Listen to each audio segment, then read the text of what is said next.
한 통의 전화가 모든 것을 바꿨습니다. 엄마, 눈이 안 보여요. 가해자는 국회의원의 아들이었습니다. 26세 여군 이서연, 성실한 교육조교였던 그녀가 상관의 폭행으로 실명하게 되었습니다. 권력 앞에서도 굴복하지 않는 가족의 사랑과 진실을 위해 싸우는 사람들의 이야기가 시작됩니다. 오늘 이야기 마음에 남으셨다면 구독과 좋아요는 무료이니 꼭 눌러주세요. 여러분의 구독이 저에게는 큰 힘이 되거든요. 편하게 듣고 가시고요. 늘 고맙습니다. 8월에 햇살이 훈련장 위로 내리쬐고 있었습니다. 이서연 하사는 신병들 앞에서 차렷 자세를 취하며 오늘의 훈련 일정을 설명하고 있었어요. 26의 나이하지만 서연의 목소리에는 이미 베테랑 교육 조교다운 단단함이 묻어났습니다. 오늘은 기본 제식 훈련과 체력 단련을 실시하겠습니다.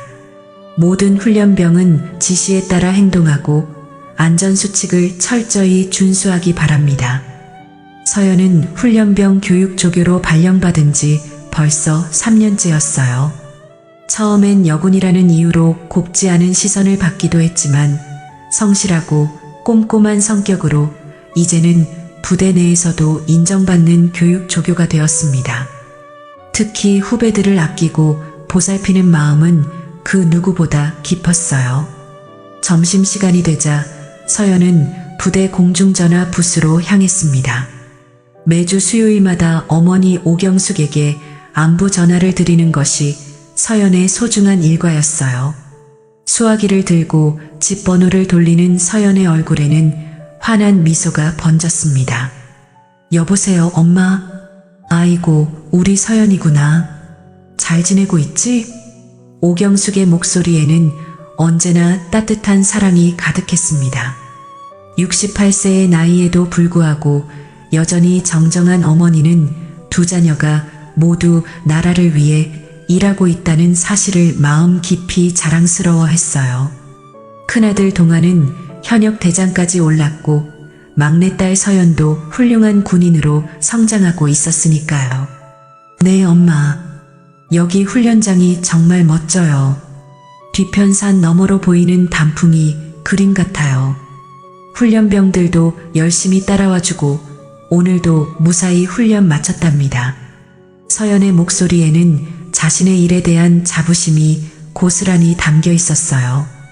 비록 힘들고 고된 일이지만 후배들을 가르치는 일만큼 보람찬 것도 없었거든요. 그래, 정말 다행이다. 그런데 너무 무리하지는 말아라.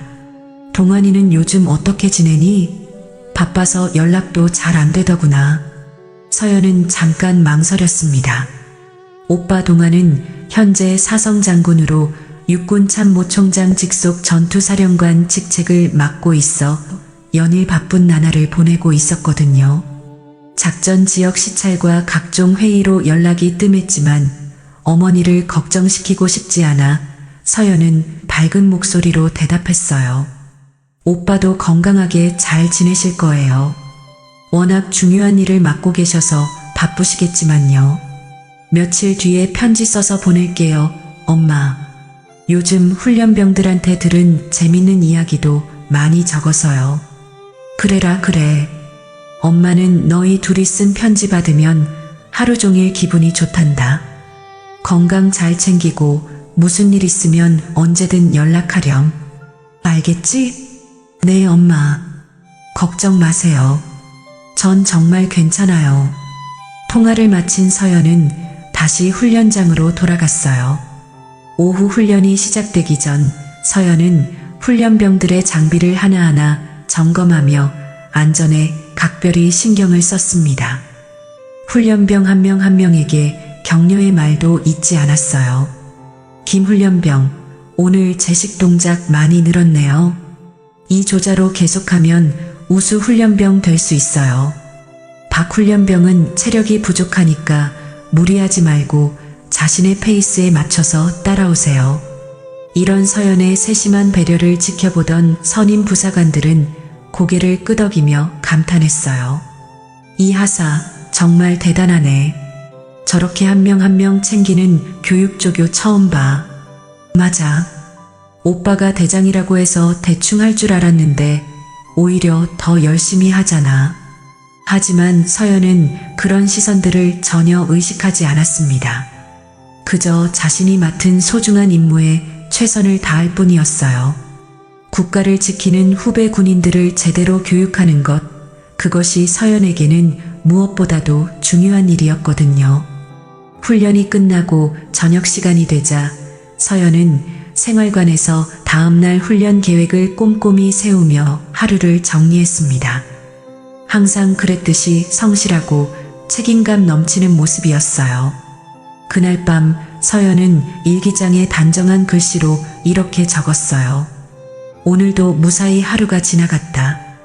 훈련병들이 점점 나아지는 모습을 보니 정말 뿌듯하다. 내일은 더 체계적인 훈련을 준비해야겠다. 엄마께 편지도 써야 하고 오빠도 건강하게 지내시길 바란다. 서연은 그날 밤도 평소와 다름없이 깊은 잠에 빠져들었습니다. 내일도 변함없이 평온한 하루가 이어질 것이라 믿으며 말이에요. 하지만 그 누구도, 심지어 서연 자신도 예상하지 못한 끔찍한 일이 불과 며칠 뒤에 벌어질 줄은 꿈에도 생각하지 못했습니다. 그로부터 사흘이 지났습니다.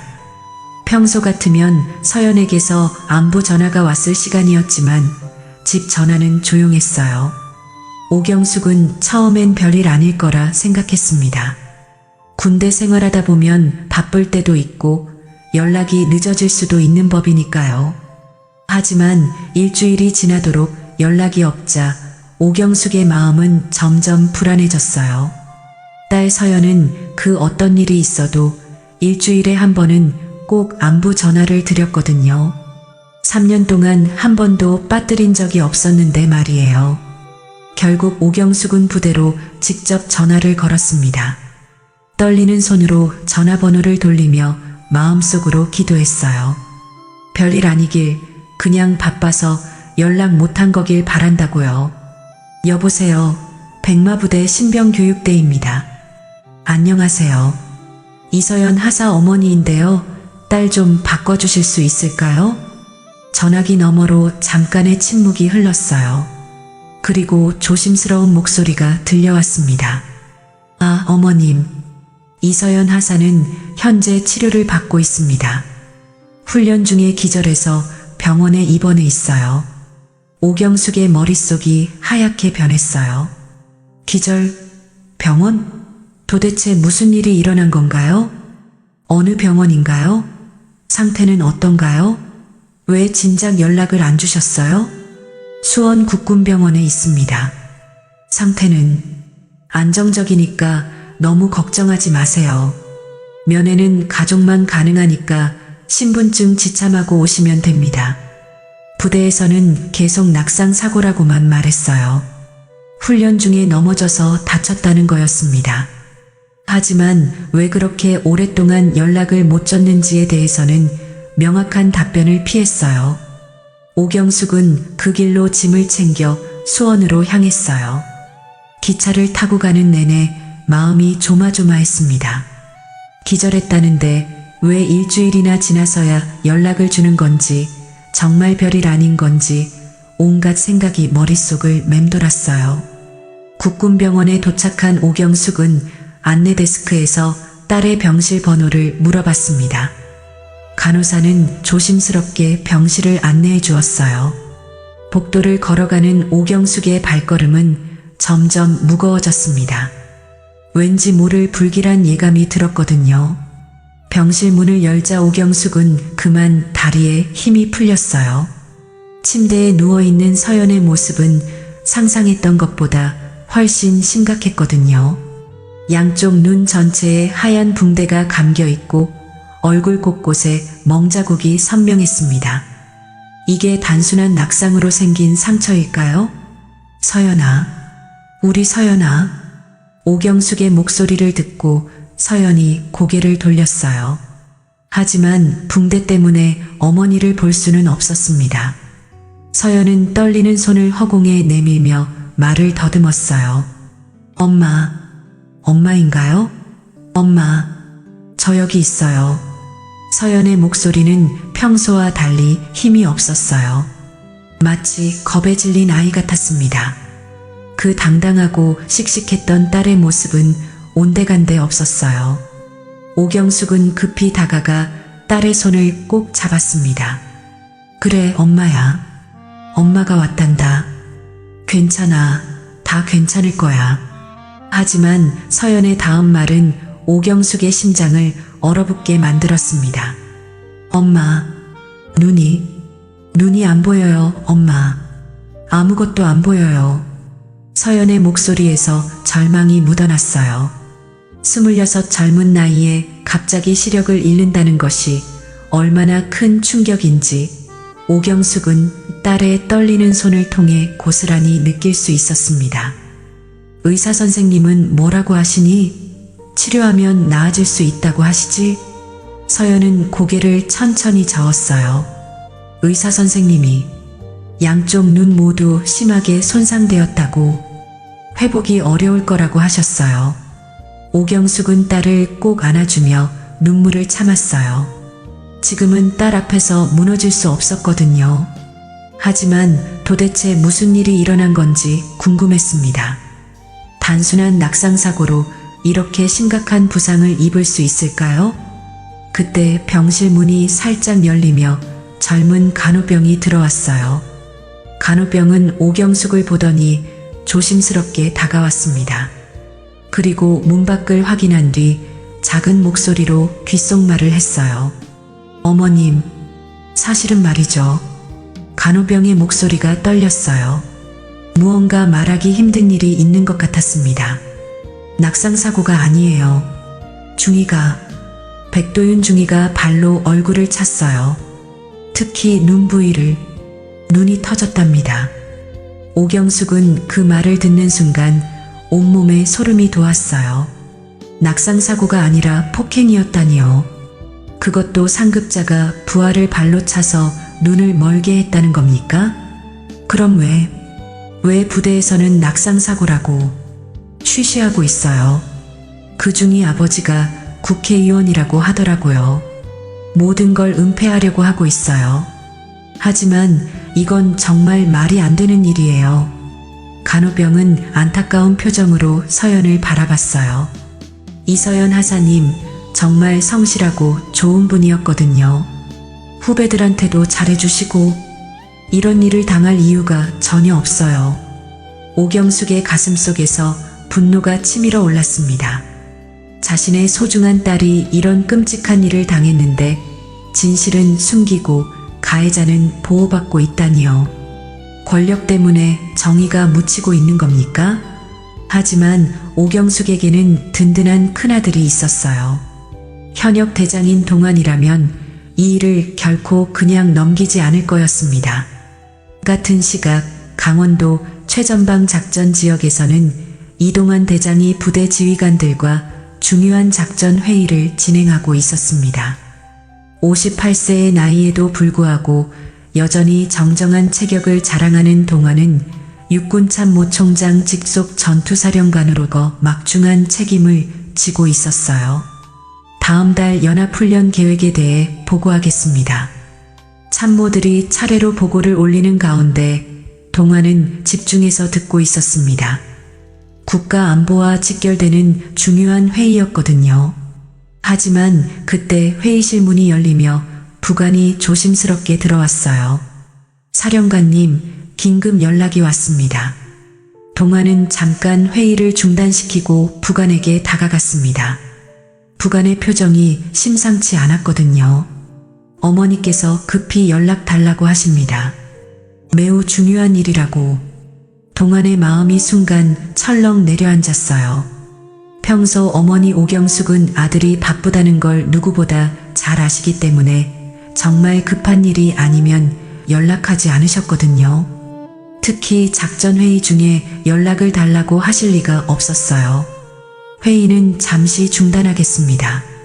15분 후 재개하죠. 동환은 급히 별실로 가서 집으로 전화를 걸었습니다. 수화기를 드는 동환의 손이 미세하게 떨렸어요. 불길한 예감이 들었거든요. 여보세요, 어머니? 동안아, 큰일 났다. 오경숙의 목소리에는 깊은 절망과 분노가 섞여 있었어요.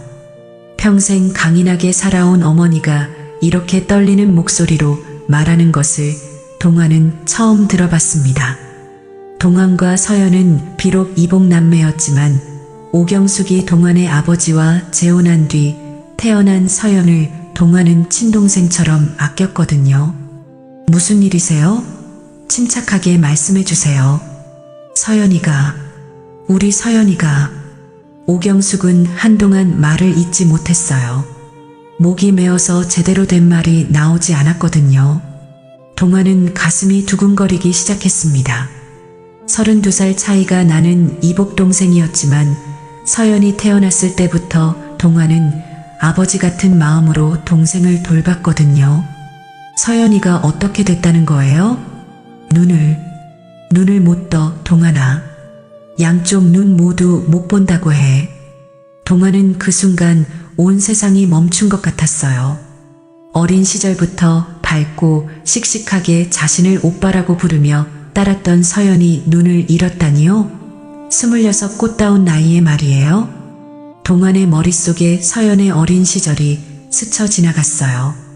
서연이 5살 때 동안이 사관학교를 졸업하고 소위로 임관했을 때의 일이었습니다. 서연은 반짝이는 눈으로 오빠의 계급장을 만지며 말했었어요. 오빠, 나도 나중에 군인 될래요. 오빠처럼 멋진 군인이 될 거예요. 그리고 실제로 서연은 그 약속을 지켰습니다. 군인이 되어 후배들을 성실히 가르치는 훌륭한 교육 조교가 되었어요. 어떻게 된 일인지 자세히 말씀해 주세요. 오경숙은 떨리는 목소리로 병원에서 들은 이야기를 모두 전했어요. 부대에서는 낙상사고라고 했지만 사실은 상급자의 폭행이었다는 것, 그리고 가해자의 신원까지 모든 것을 말이에요. 가해자 이름은 백도윤이래. 그게 그놈 이름이야. 동화는 그 이름을 듣는 순간 주먹을 꽉 쥐었습니다. 백도윤이라는 이름이 낯설지 않았거든요. 군 간부들 사이에서는 이미 소문이 돌고 있었어요. 국회의원 아들이라는 배경을 믿고 온갖 일탈을 저지르는 문제 장교라고 말이에요. 백성만 국회의원 아들 말이죠? 그래, 맞아. 그놈 아버지가 국회의원이라고 해서 부대에서 다 쉬쉬하고 있어. 우리 서연이가 그런 끔찍한 일을 당했는데도 말이야. 오경숙의 목소리에서 원망과 분노가 터져나왔어요. 동화는 어린 서연이 처음 걸음마를 배울 때 자신의 손을 잡고 일어섰던 모습을 떠올렸습니다. 그때부터 지금까지 서연은 동환에게 소중한 가족이었어요. 부대에서는 계속 낙상사고라고만 하고 진실은 숨기려고 하고, 동환아, 이게 말이 되는 일이냐? 네 동생이 이런 일을 당했는데 가해자는 보호받고 있다니. 동환은 수화기를 꽉 쥐고 있었어요. 30년 넘게 군복을 입고 살아온 군인으로서, 그리고 서연의 오빠로서 참을 수 없는 일이었거든요. 비록 이복남매였지만 서연은 동환에게 친동생 이상의 의미였습니다. 어머니, 제가 지금 즉시 갑니다. 절대 이대로 넘어가지 않을 겁니다. 동환아, 너도 조심해라. 그놈들이 워낙 권력이 세다고 하니까. 어머니, 걱정하지 마세요. 저는 사성 장군입니다. 그리고 무엇보다 서연이의 오빠예요. 누가 뭐라고 해도 정의는 반드시 세우겠습니다. 동환의 목소리에는 확고한 의지가 담겨 있었어요. 서연이 어릴 때 넘어져서 울 때마다 오빠가 지켜줄게라고 약속했던 그 마음이 지금도 변하지 않았거든요. 통화를 마친 동환은 곧바로 회의실로 돌아갔습니다. 참모들이 기다리고 있었지만 동환의 표정을 본 순간 모두들 심상치 않다는 걸 알 수 있었어요. 오늘 회의는 여기서 마치겠습니다. 긴급 상황이 발생했습니다. 동환은 곧바로 부관을 불렀어요. 헬기 준비하라. 지금 즉시 백마부대로 이동한다. 헬기가 이륙하면서 동화는 창밖을 바라봤어요. 32년 전 서연이 태어났을 때의 기억이 떠올랐습니다. 그때부터 지금까지 서연은 동환에게 가장 소중한 가족이었어요. 4시간 후 백마부대 상공에 이동환 대장의 헬기가 나타났습니다. 헬기의 프로펠러 소리가 부대 전체에 울려 퍼지자 모든 장병들이 고개를 들어 하늘을 바라봤어요. 사성 장군의 갑작스러운 방문에 부대는 순식간에 긴장감에 휩싸였습니다. 헬기가 착륙장에 내려앉자 이동환 대장이 정복 차림으로 내렸어요. 평소보다 더욱 단호해 보이는 표정이었습니다. 착륙장 주변에는 이미 부대 간부들이 도열해 있었고 그 앞에는 김진호 중령 부대장이 서 있었어요. 김진호 중령은 이동환 대장을 보자마자 얼굴이 새파래졌습니다. 왜 갑자기 사성 장군이 부대에 나타난 건지 짐작이 갔거든요. 분명 이서연 하사 사건 때문일 거였어요. 김진호는 지난 며칠 동안 이 사건을 조용히 덮으려고 온갖 노력을 기울였는데 이제 모든 게 수포로 돌아갈 것 같았습니다. 부대 간부들이 일제히 거수경례를 올렸지만 이동환 대장은 평소와 달리 경례를 받지 않았어요. 차가운 표정으로 간부들을 훑어본 뒤 단호하게 말했습니다. 경례 받지 않겠다. 그 한마디에 현장의 모든 사람들이 얼어붙었어요. 사성 장군이 경례를 받지 않는다는 것은 심상치 않은 일이 벌어졌다는 뜻이었거든요. 김진호 중령은 식은땀을 흘리며 다가왔습니다. 사령관님, 갑작스러운 방문에 대비가 부족했습니다. 혹시 사전에 연락을 주셨다면? 김진호 중령. 이동환의 목소리는 얼음처럼 차갑했어요. 이서연 하사 사건에 대해 보고하라. 김진호는 머리가 하얗게 변하는 것을 느꼈습니다. 결국 이 일 때문에 온 거였어요. 그는 떨리는 목소리로 준비해둔 말을 꺼냈습니다. 그것은 훈련 중 발생한 안전사고입니다. 이서연 하사가 장애물 훈련 도중 실족하여. 거짓말하지 마라.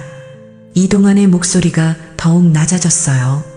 주변 간부들이 모두 숨을 죽이고 상황을 지켜봤습니다. 백도윤 중위가 발로 차서 이서연 하사의 눈을 실명시킨 것 아니냐? 김진호는 더 이상 변명할 수 없었어요.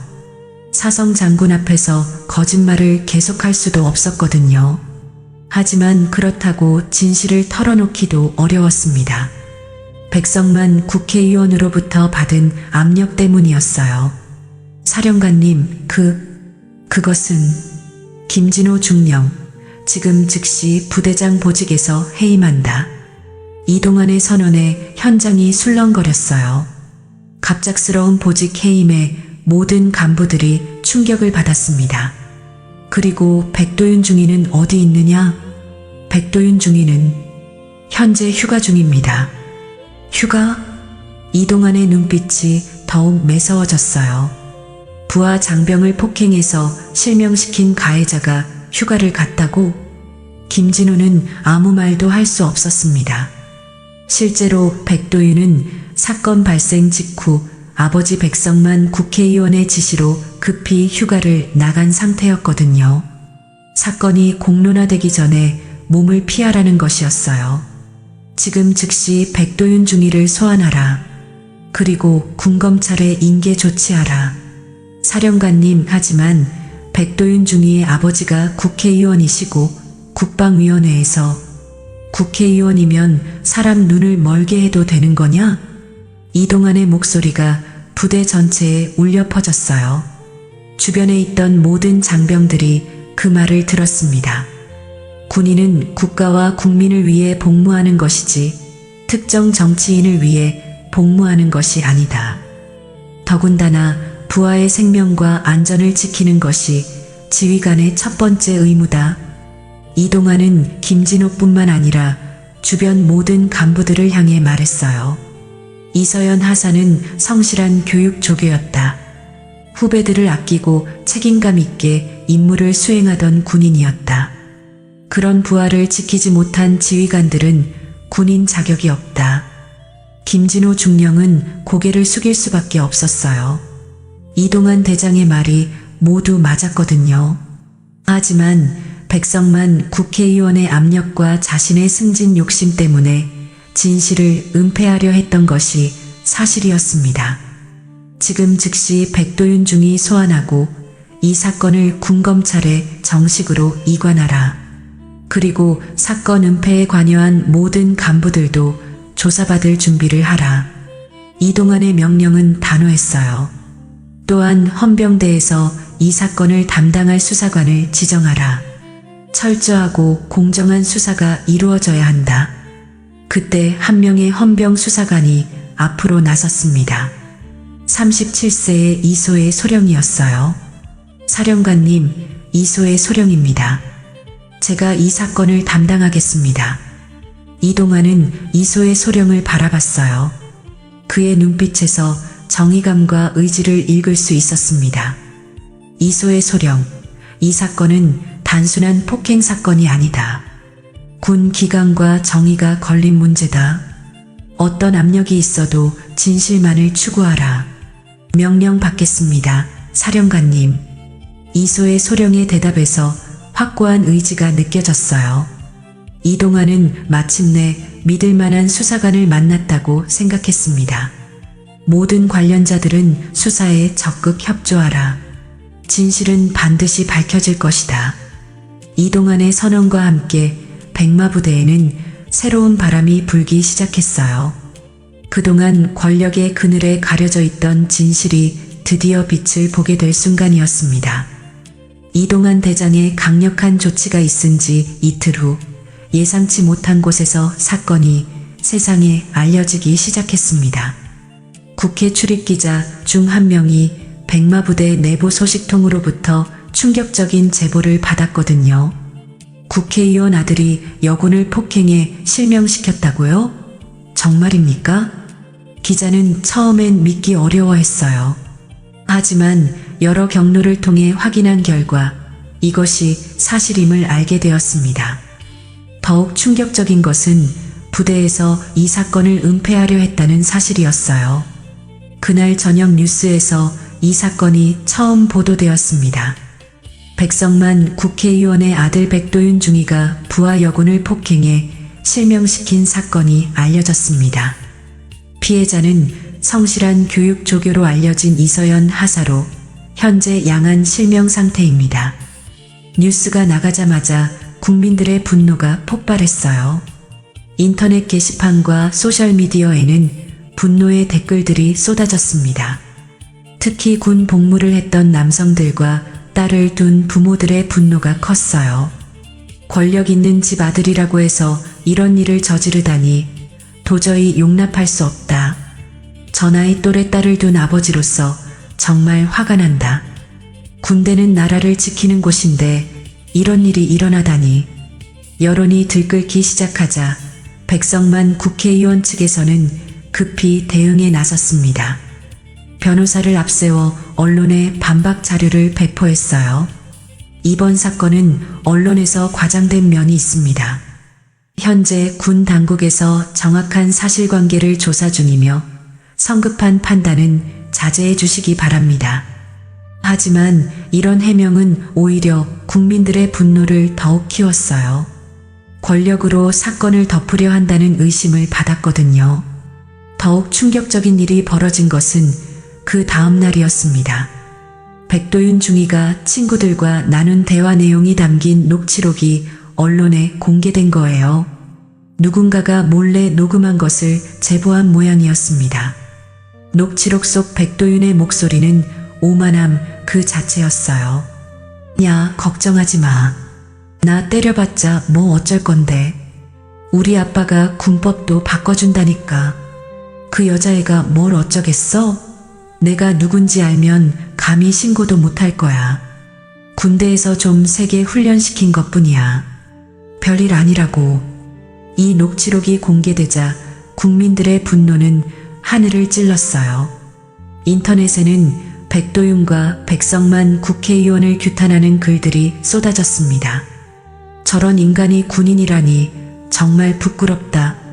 권력을 믿고 저런 말을 하다니 인간이 아니다. 피해자는 평생 앞을 못 보는데 저런 소리를 하다니. 백성만 국회의원은 급히 기자회견을 열었어요.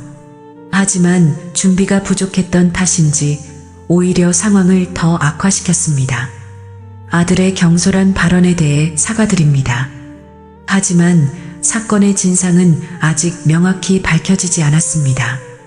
언론의 일방적인 보도는 자제해 주시기 바랍니다. 기자들의 질문이 쏟아졌어요. 의원님, 아드님이 정말로 여군을 폭행한 것 맞습니까? 사건 은폐에 의원님이 관여하셨나요? 피해자에게 사과할 의향은 있으신가요? 백성만 의원은 제대로 답변하지 못하고 회견장을 떠났어요. 이런 모습이 생중계되면서 국민들의 분노는 더욱 커졌습니다. 국회에서도 이 사건이 큰 이슈가 되었어요. 야당 의원들은 백성만 의원의 국정감사를 요구했고 여당 내부에서도 비판의 목소리가 나왔습니다. 이런 일이 국회의원 가족과 관련되어 일어났다는 것 자체가 부끄러운 일입니다. 권력을 이용해 사건을 은폐하려 했다면 반드시 책임을 져야 합니다. 한편 백마부대에서는 이소의 소령이 본격적인 수사에 착수했어요. 백도윤 중위는 여론의 압박으로 결국 휴가를 마치고 부대로 복귀했습니다. 하지만 복귀하자마자 헌병대에 의해 구속되었어요. 이소의 소령은 관련자들을 하나씩 조사하기 시작했습니다. 사건 당일 현장에 있었던 훈련병들, 그리고 사건 후 은폐에 관여했던 간부들까지 모두 조사 대상이었어요. 이서연 하사에 대한 폭행이 실제로 있었습니까? 부대에서 이 사건을 덮으려고 했습니까? 백도윤 중위의 평소 행실은 어땠습니까? 조사가 진행될수록 충격적인 사실들이 드러났어요. 백도윤 중위는 평소에도 부하들을 함부로 대했고 특히 여군들에게 언어폭력을 일삼았다는 증언이 나왔습니다. 백도윤 중위는 평소에도 부하들을 막 대했어요. 특히 이서연 하사님한테는 더 심했고요. 자기 아버지가 국회의원이라는 걸 입에 달고 살았어요. 누가 뭐라고 하면 우리 아빠가 누군지 알아? 이런 식으로 증언들이 쌓여갈수록 백도윤의 죄상은 더욱 명백해졌어요. 단순한 실수가 아니라 계획적이고 악의적인 폭행이었던 것이 밝혀진 거죠. 이런 상황에서 이동환 대장은 조용히 수사를 지켜보고 있었어요. 동생 서연을 위해 할 수 있는 모든 조치를 취했고 이제는 법이 정의를 실현하기를 기다리고 있었습니다. 국민들의 관심이 이 사건에 집중되면서 군 내부의 부조리와 권력형 비리에 대한 논의도 활발해졌어요. 진정한 변화가 시작되고 있었습니다. 사건이 공론화된 지 일주일 후 국회에서는 긴급 청문회가 열렸습니다. 국정감사실은 취재진과 방청객들로 가득 찼어요. 이번 청문회에는 백성만 국회의원과 함께 이동환 대장도 증인으로 출석하게 되었습니다. 오경숙은 딸 서연과 함께 방청석에 앉아 있었어요. 서연은 여전히 양쪽 눈에 붕대를 감고 있었지만 어머니의 손을 꼭 잡고 청문회를 듣고 있었습니다. 비록 볼 수는 없었지만 자신을 위해 싸워주는 사람들의 목소리만큼은 또렷하게 들을 수 있었거든요. 청문회장에 들어선 백성만 의원은 오히려 당당한 모습이었어요. 지난 일주일 동안의 비판에도 불구하고 전혀 위축되지 않은 것 같았습니다. 반면 이동환 대장은 단정한 군복 차림으로 침착하게 입장했어요. 국정감사위원장이 청문회 시작을 알렸습니다. 오늘은 백마부대에서 발생한 사건과 관련하여 관계자들의 증언을 듣는 자리입니다. 먼저 백성만 의원님께 질의하겠습니다. 야당 의원이 첫 번째 질문을 던졌어요. 백성만 의원님, 아드님이 여군을 폭행한 사실을 언제 알게 되셨습니까? 백성만 의원은 코웃음을 치며 대답했어요. 폭행이라는 표현부터 잘못되었습니다. 군대에서 훈련하다가 생긴 일을 가지고 너무 호들갑 떨고 있는 것 아닙니까? 방청석에서 웅성거림이 일었어요. 피해자가 실명 상태인데도 그런 식으로 말하다니 사람들이 분노했거든요. 그럼 실명까지 된 상황을 단순한 훈련사고라고 보시는 겁니까? 군대라는 곳이 원래 그런 곳 아닙니까? 좀 세게 굴러야 사람 되는 법이죠. 요즘 젊은 것들이 너무 약해서 문제예요. 오경숙은 그 말을 듣고 주먹을 꽉 쥐었어요. 자신의 딸이 평생 앞을 못 보게 되었는데 저런 소리를 하다니요. 의원님, 그럼 사건 후 아드님을 급히 휴가 보낸 이유는 뭡니까? 당연히 보내야죠. 괜한 소동에 휘말려서 내 아들 인생 망치게 할 수는 없잖아요. 우리 도윤이가 얼마나 우수한 장교인데 말이에요. 백성만 의원의 뻔뻔함에 방청석 곳곳에서 한숨과 분노의 소리가 터져나왔어요. 부대장에게 압력을 행사하신 것 아닙니까? 압력이라니요? 그냥 상식적인 이야기를 한 것뿐입니다.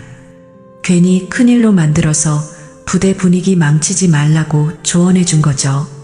국방위원회 간사로서의 권한을 남용하신 것 아닙니까?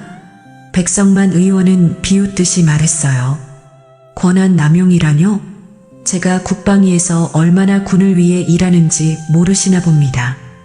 군 예산도 제가 통과시켜주고 각종 현안도 제가 해결해주는데 말이에요. 그때 이동환 대장에게 발언 기회가 주어졌어요. 이동환은 차분하면서도 단호한 목소리로 말하기 시작했습니다. 존경하는 국정감사위원 여러분께 말씀드리겠습니다. 청문회장이 조용해졌어요. 이서연 하사는 저의 소중한 동생입니다.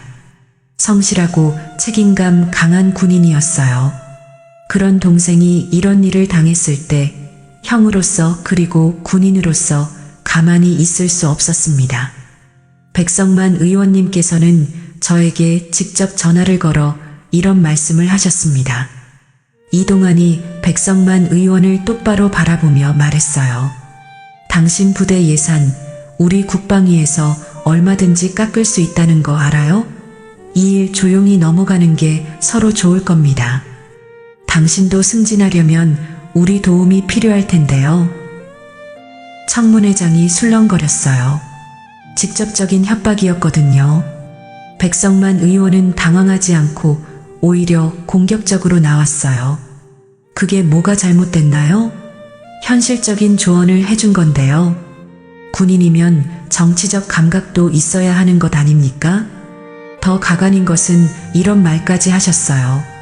이동환의 목소리가 더욱 단호해졌어요. 그깟 여군 하나 때문에 소동 부리지 마세요. 어차피 몇 년 후엔 전역해서 시집갈 애들 아닙니까? 큰일로 만들 필요 없어요. 방청석에서 분노의 함성이 터져나왔어요. 오경숙은 눈물을 흘리며 주먹을 떨었고 서연은 오빠의 손을 더욱 꽉 잡았어요. 백성만 의원은 전혀 부끄러워하지 않고 말했어요. 그게 현실이잖아요. 여군들 대부분이 몇 년 복무하고 나가는데 그 때문에 우수한 남자 장교 인생 망칠 이유가 있나요? 더군다나 우리 도윤이는 장래가 촉망되는 인재라고요. 의원님, 한 야당 의원이 분노하며 일어섰어요. 지금 한 젊은 군인이 평생 앞을 못 보게 되었는데 그런 식으로 말씀하시는 겁니까? 아이고, 그럼 뭐 어쩌라고요? 이미 일어난 일인데 말이에요. 우리 도윤이 인생까지 망치게 할 수는 없잖아요. 제가 20년 넘게 정치하면서 쌓은 인맥이 뭐하러 있는 줄 압니까? 백성만 의원의 뻔뻔함에 방청석 전체가 들끓었어요. 이동환은 마지막으로 말했어요. 의원님께 분명히 말씀드렸습니다. 전직을 잃어도 됩니다. 하지만 사람의 눈을 멀게 한 자는 절대 아무 일 없이 지나가선 안 됩니다. 그래서 뭐가 달라졌나요? 백성만 의원이 비웃으며 말했어요. 결국 이렇게 청문회까지 와서 시간 낭비하고 있잖아요. 처음부터 조용히 처리했으면 서로 편했을 텐데 말이에요. 그 순간 방청석에서 박수가 터져 나왔어요. 이동환의 용기와 백성만 의원의 뻔뻔함이 극명하게 대비되었거든요. 청문회 후 여론은 더욱 악화되었고 백성만 의원에 대한 규탄 시위까지 벌어졌습니다. 청문회 이후 여론의 압박이 극에 달했습니다. 연일 계속되는 시위와 비판 여론에 백성만 의원은 결국 모든 공직에서 물러나겠다고 발표했어요. 하지만 그의 사퇴 기자회견마저 국민들의 분노를 더욱 키웠습니다.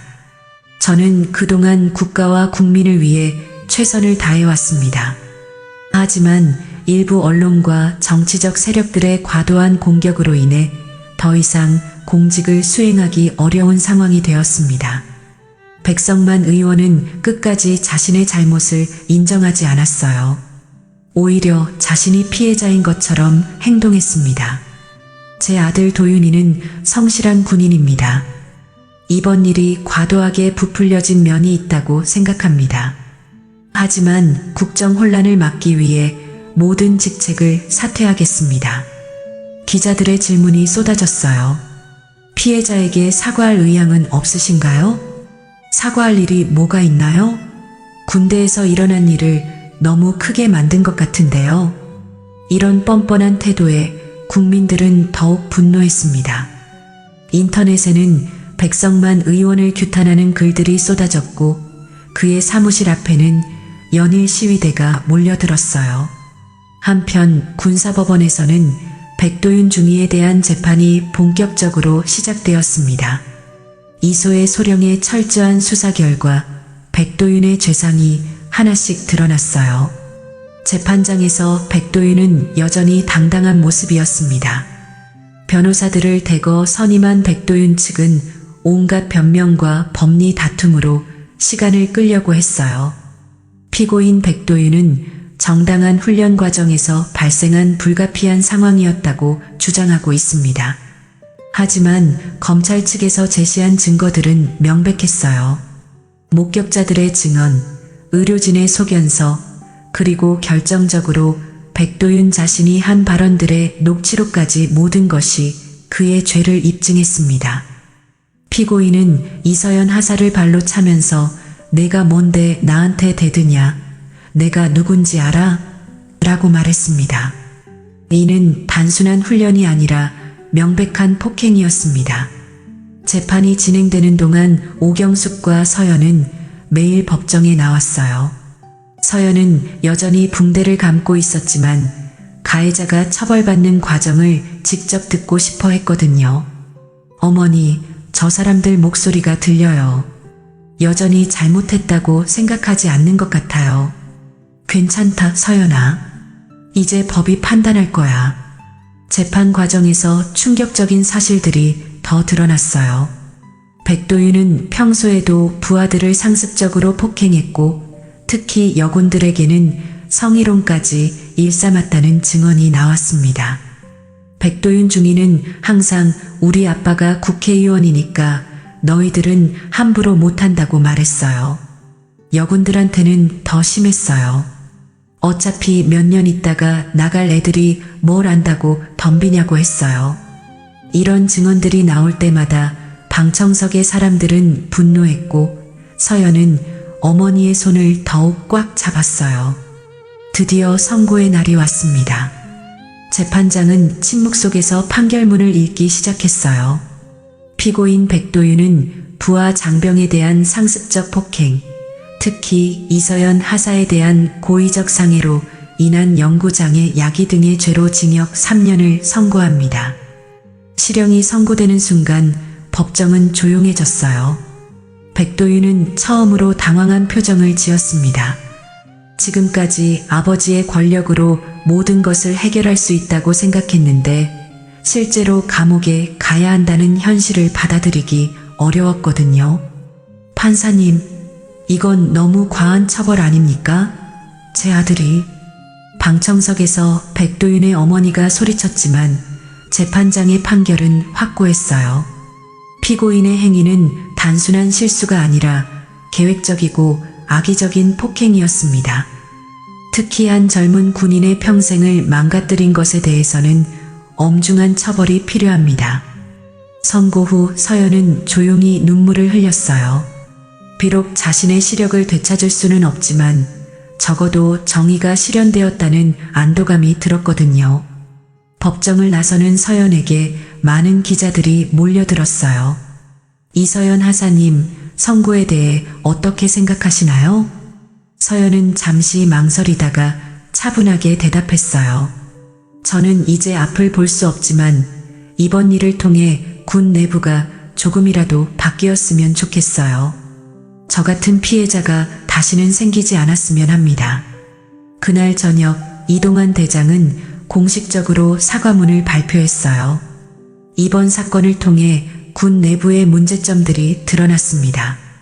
앞으로는 이런 일이 재발하지 않도록 군 전체의 시스템을 점검하고 개선하겠습니다. 이동환은 또한 정군에 걸친 전수조사를 지시했어요. 권력형 비리와 부조리를 뿌리 뽑겠다는 의지를 보여준 거였습니다. 변화의 바람이 군 전체로 확산되고 있었어요. 서연의 희생이 헛되지 않도록 모든 사람들이 노력하고 있었습니다.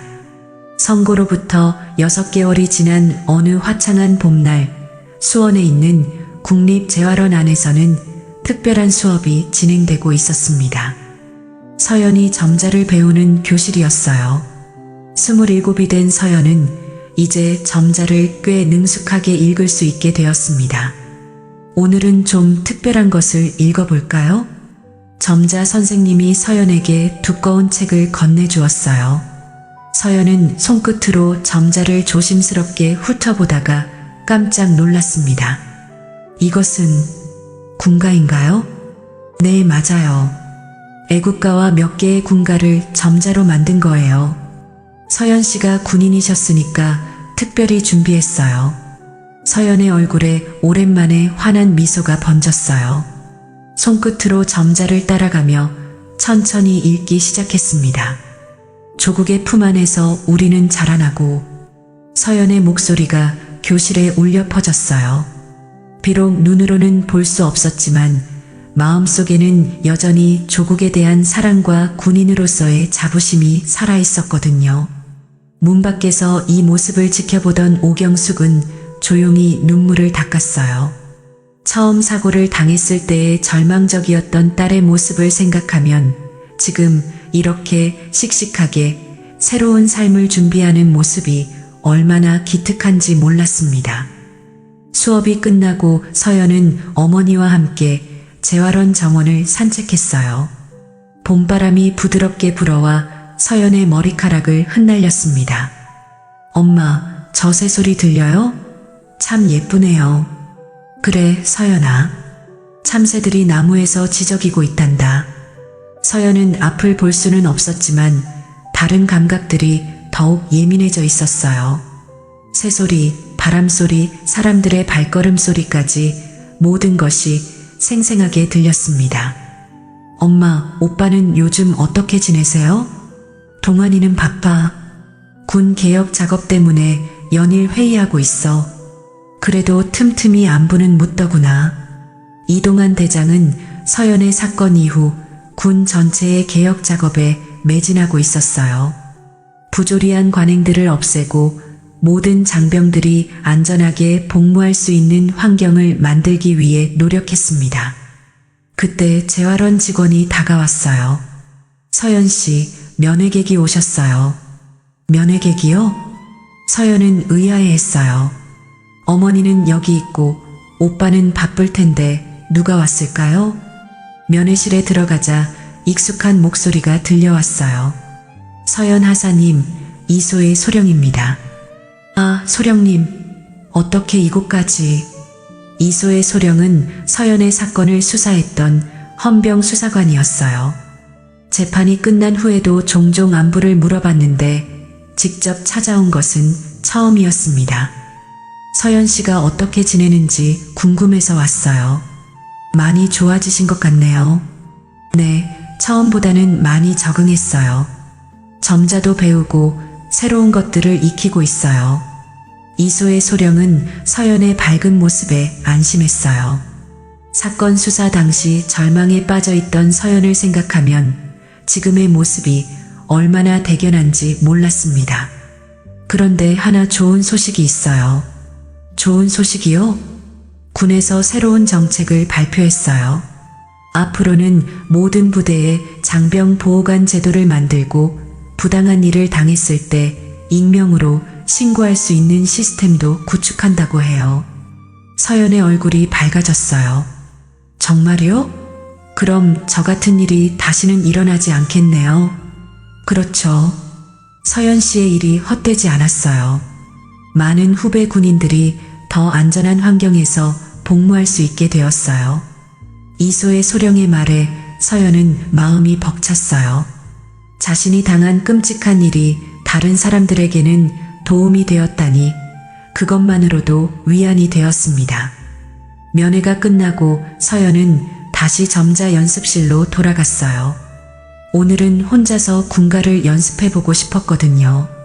점자책을 펼치고 손끝으로 글자를 따라가며 서연은 천천히 노래했어요. 조국을 위해 몸 바쳐 싸우리라. 목소리가 점점 커지고 힘이 실렸어요. 비록 군복은 벗었지만 서연의 마음속에는 여전히 군인 정신이 살아있었습니다.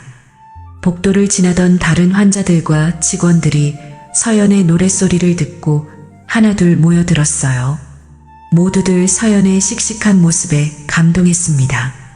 노래가 끝나자 박수가 터져나왔어요. 서연 씨, 정말 멋져요.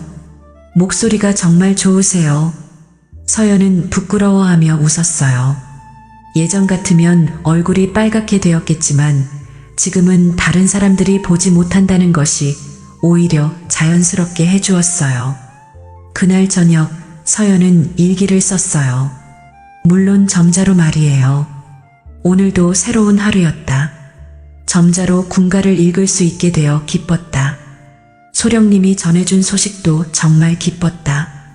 내가 당한 일이 다른 사람들에게 도움이 되었다니 그것만으로도 의미가 있었던 것 같다. 비록 눈으로는 볼 수 없지만 마음으로는 더 많은 것들을 볼 수 있게 된 것 같다. 사람들의 따뜻함, 가족의 사랑, 그리고 정의가 살아있다는 희망까지. 앞으로도 씩씩하게 살아가겠다. 오빠와 엄마 그리고 나를 도와준 모든 분들에게 실망을 끼치지 않도록. 서연은 일기를 덮고 창문을 열었어요. 밤 공기가 시원하게 들어왔습니다. 별은 볼 수 없었지만 서연의 마음에는 희망이라는 별이 환하게 빛나고 있었어요. 그날 밤 서연은 오랜만에 편안한 잠에 빠져들었습니다. 꿈속에서 서연은 다시 군복을 입고 후배들을 가르치고 있었어요. 비록 현실에서는 불가능한 일이지만 꿈만큼은 아무도 빼앗을 수 없었습니다. 멀리서 들려오는 새벽 나팔 소리와 함께 새로운 희망의 하루가 시작되고 있었습니다. 이서연의 절망 속 희망, 이동환의 권력에 굴복하지 않는 정의감, 오경숙의 변함없는 모성애가 보여주듯 진정한 용기는 약자를 지키는 것입니다. 가족의 사랑과 올바른 신념이 부정의한 권력을 이길 수 있음을 증명합니다.